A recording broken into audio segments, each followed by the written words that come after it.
Do you think there is space for the rich in heaven? Have you just heard the gospel that I've read? Where did the rich man go? Hell. Where did the poor man go? Again, I ask my question. Is there space in heaven for the rich? Okay. Seems it's hard to convince you to answer no. Oh. But if you read 10 chapters earlier, before this text, the story about the Beatitudes in Luke chapter 6, remember what Jesus said to his disciples? Blessed are you poor, for the kingdom of heaven is yours. And then ... Jesus will suddenly say, woe to you who are rich. Is there space in heaven for the rich? Because it seems in the readings today, there is a great divide between the rich and the poor. It seems that by our death, everything will be reversed. The poor will experience heaven. The rich will experience hell. And it seems you don't look like poor people.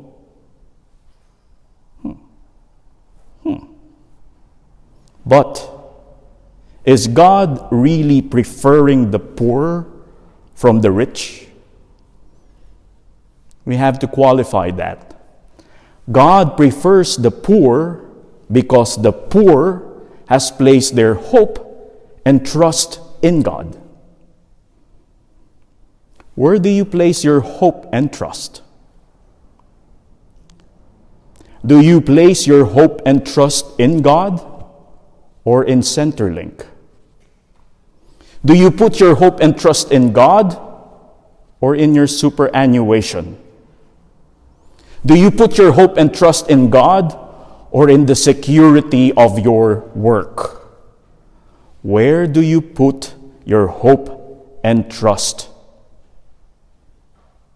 It seems the rich man in today's gospel, he did not place his hope and trust in God. He was so overwhelmed by his wealth, and he was so overwhelmed by his luxury that he failed to recognize his need for God. And because he failed to recognize his need for God, he failed to realize the poverty that his neighbor was experiencing. It's not about our socio-economic status. It has always been about our capacity and the quality of our hoping and our trusting in God. So where do you place your hope and your trust in? And if you say that you hope and you trust in your God, do you hope and trust in Him all the time? Or only when life is easy? Do you put your hope and your trust in God all the time? Or only when you have work? Do you put your hope and trust in your God all the time, or only when you receive your pension from Centerlink? Do you place your hope and your trust in your God every day, all the days of your life? Because if we really want to go to heaven, that's the first thing that we need to do. Place our hope and our trust in God.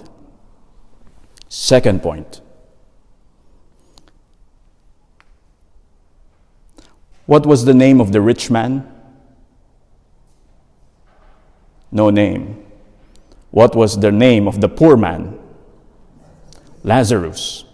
And in the story, who gave that name to Lazarus after they died? The rich man. when he saw Lazarus staying at the bosom of Abraham, he called on Abraham to tell Lazarus. He was able to name him. So we can imagine that when they were alive, the rich man knows who he is. How many hobos do you know? Do you know of any hobos or homeless people? I won't expect you to do that. But it seems here the problem is Lazarus, it seems, is a neighbor to the rich man. And the rich man was aware of the plight of his neighbor, and he didn't do anything. Who are the people in your lives that you forget to recognize? Are there people in your lives that you will not want to even name their names because you don't like them? Probably, I think, our salvation, if we follow this gospel reading, lies on the people we don't want to even name. The people, the very people we don't even want to face. So my challenge for you is this. Face them, ask them what they need, and help them. Probably in that way, we can gain salvation. We can gain the rewards of heaven. Because I tell you, hell is hotter than summer in Singleton.